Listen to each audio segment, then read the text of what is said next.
islansın. Senin serin damlalarınla gönül okşansın. Budaklara bahar çilesin, çiçek sevinsin. Yarpaqlar heç vaxt solmasın, yere düşmesin. Könül suyu eşqdir, mənə susatma onu.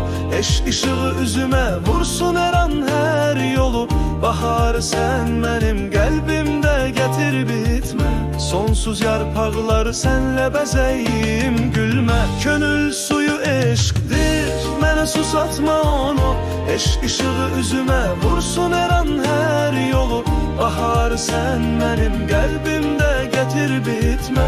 Sonsuz yarpaqlar sənlə bəzəyim gülmə. Güneş ol səhər qalx soyuq, yarpaqları isit. Yox olsun dumanlar qəlbim işığa sevinib. Bütün dünya sənin rənginlə rənglənsin. Göylər bir yol salıb bizə sevgilə dolsun. Yay məhəbbət əslidir, yay ömrün şirəsi. Ehtirasdan toxunan o ipək tellərin səsi.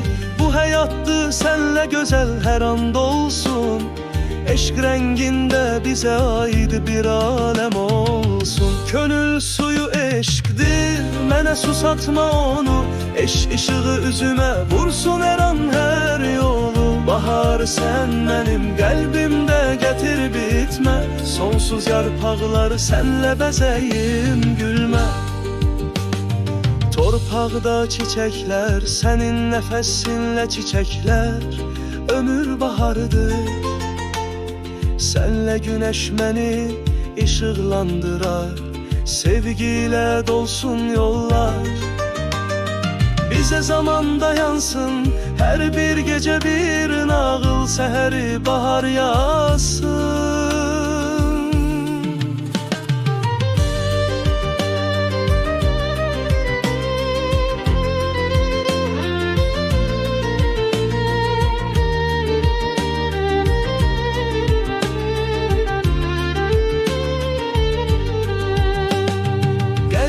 Yağış kimi yağdır, torpaq islansın. Güneş ol səhər qalx və soyuq yarpaqları isit. Qoy budaqlar çiçək açsın, sağa sola düşməsin. Ürəkdə yarpaqlar solmasın, yerə düşməsin. Könül suyu eşqdir, eşqə susatma məni. İşığı sev, sev, sən məni bir ömür boyu işıqlandırırsan. Sevgi bahar çiçək ehtiras, sən məni bəzəyirsən. Yay məhəbbət fəslidir, yay ömürdür, yaşayın.